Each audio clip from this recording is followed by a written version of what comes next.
Bonjour Élie Dessert, vous êtes chef de projet BNSA et développement numérique à la direction de la culture du Conseil régional d'Aquitaine.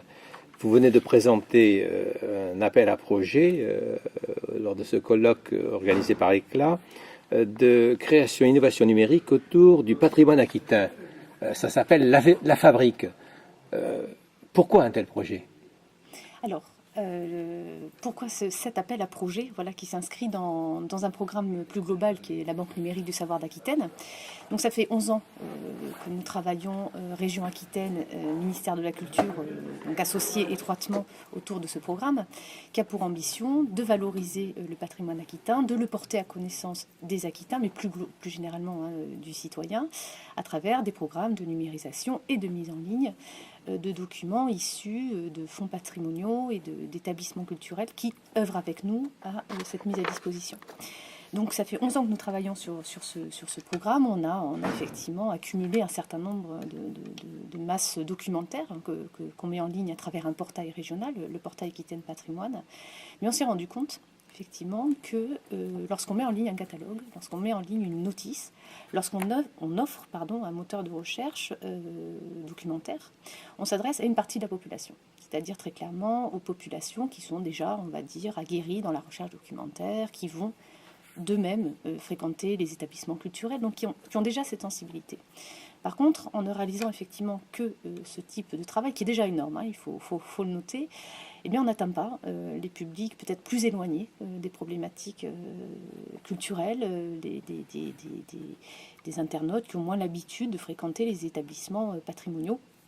Donc effectivement, on a souhaité lancer un appel à contribution pour nous aider à trouver des nouvelles formes de médiation, des nouveaux outils pour donner envie à ceux qui connaissent peu ou pas le patrimoine aquitain, et notamment penser aux jeunes publics, qui ont tout à fait l'habitude de naviguer sur Internet, tout à fait l'habitude de télécharger de la musique. Mais que vous connaissez un peu moins.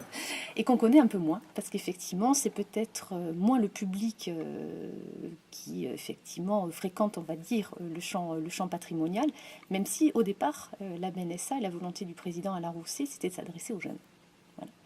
Donc après 11 ans d'existence, c'est vrai que la BNSA aujourd'hui va œuvrer et fait cet effort très particulier pour se mettre un peu au goût du jour, on va dire, et s'adapter aussi aux nouvelles pratiques et aux nouveaux intérêts qu'on voit très bien émerger dans le public des jeunes technophiles notamment, ou des internautes plus globalement. Et alors ça s'adresse à qui alors véritablement cet appel à projet ? Alors cet appel à projet, il s'adresse aux Aquitains. Personne d'autre ne peut y oui, mais enfin, répondre. Peut-être pas n'importe quels Aquitains. Qui parmi les Aquitains ? Voilà.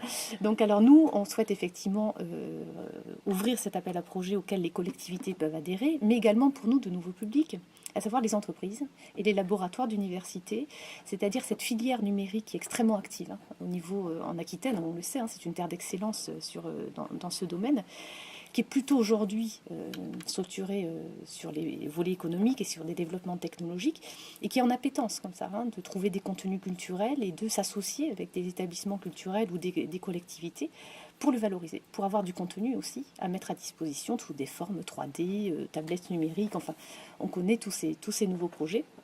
Donc nous, quand on a pressenti, à force de travailler aussi avec les collectivités, de rencontrer des entreprises qui viennent nous rencontrer, de travailler avec l'université ou de l'abri, force de rencontres. Oui, INRIA, l'abri, il y a des équipes extrêmement dynamiques. Tout à fait extrêmement dynamiques, et également des entreprises aquitaines spécialisées dans la 3D, l'architecture.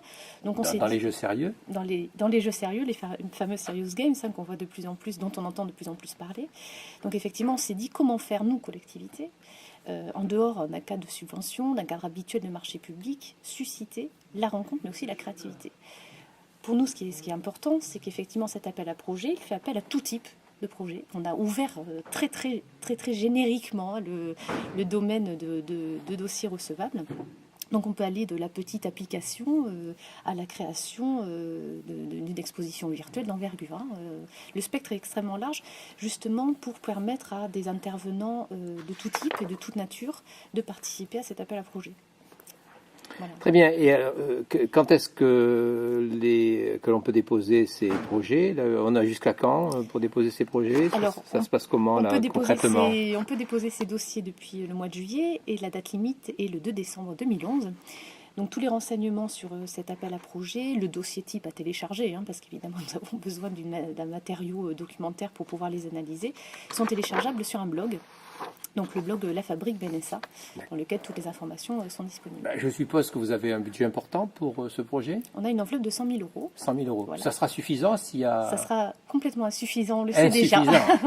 Sait déjà. Donc si c'est insuffisant, il faudra choisir. Alors il faudra choisir. C'est pour ça que nous, on peut effectivement pas absorber sur...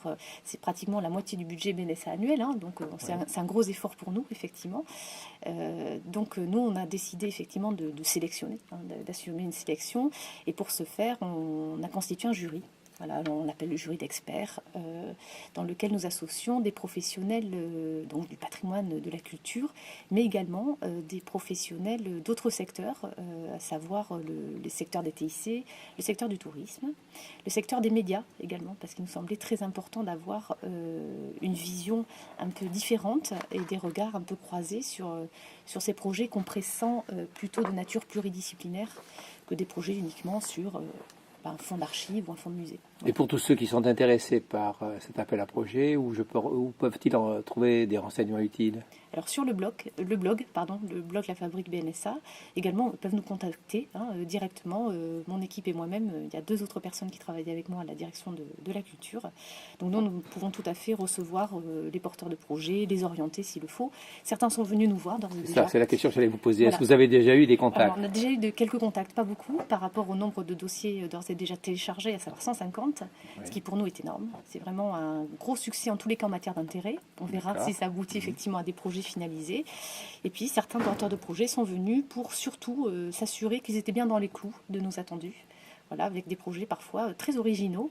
Donc ils se disaient, est-ce qu'une institution va accepter un projet un peu particulier et très créatif? Et justement, c'est exactement ce qu'on recherche. Et ces projets devront se développer, donc si je comprends bien, décembre, dernière limite, le jury va se réunir fin janvier. Voilà. Donc il y a toute l'année 2012 et peut-être un petit peu plus? Voilà, peut-être un peu plus, parce qu'effectivement, tous ces projets seront de toute façon soumis à la délibération du Conseil régional. Donc nous sommes, ça sera effectivement voté en assemblée d'élus. On va dire qu'on espère la mise en ligne des derniers projets, premier trimestre 2013. Très bien, vous êtes optimiste donc. Extrêmement optimiste. Merci beaucoup. Merci.